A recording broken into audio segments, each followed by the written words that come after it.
The MLA of North Shillong Constituency, Adelbert Nongrum, had inaugurated the basketball court and recreational ground at the premises of the A.W. Thomas Children's Home at Jaiaw Lumsyntiew, Shillong on the 29th of December 2022. The grounds have been constructed under the Chief Minister's Special Development Fund at a total amount of Rs 24,05,530 rupees.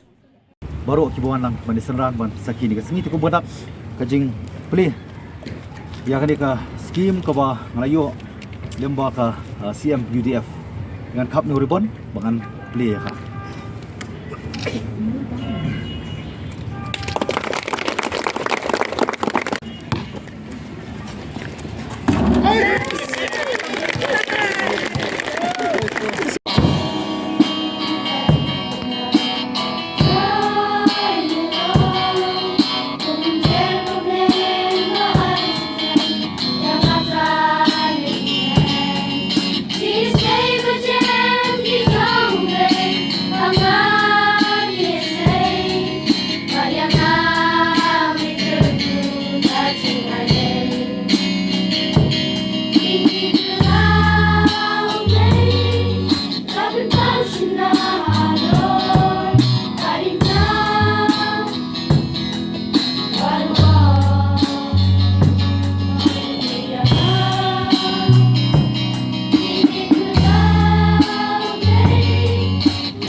Speaking on the occasion, Adelbert Nongrum said that apart from developmental activities, the society also needs human resource development so as to encourage the youth to aim for higher positions in the state and central administration. He therefore encouraged the young ones to make use of all resources available in order to secure for themselves a bright future and be recognized and well placed within the state, the country, and the world at large.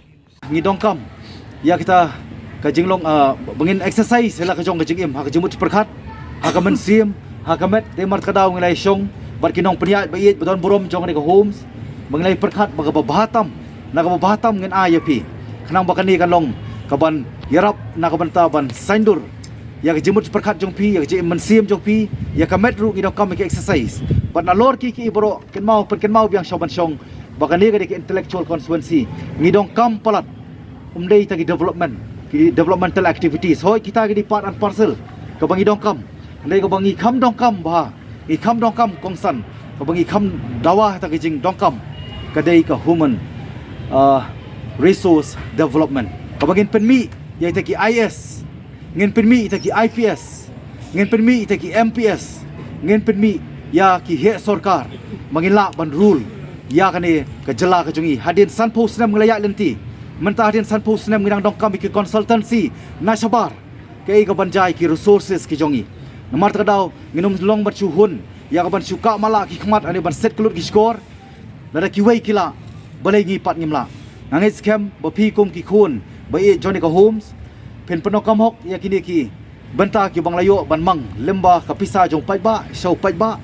na ka bantau pai ba ban lembok pai ba namar tadaw nangit scam ba penum sukut tang ni nangit scam bapen mi nakani jaka bapen represent pat jaka district jaka state bat pila banlong ru ki international players lemba kanika homes ka jong pi bapen ra ka borom ya ka KGP assembly penuan ra ka borom yang hilang borok pada keri pada jat benri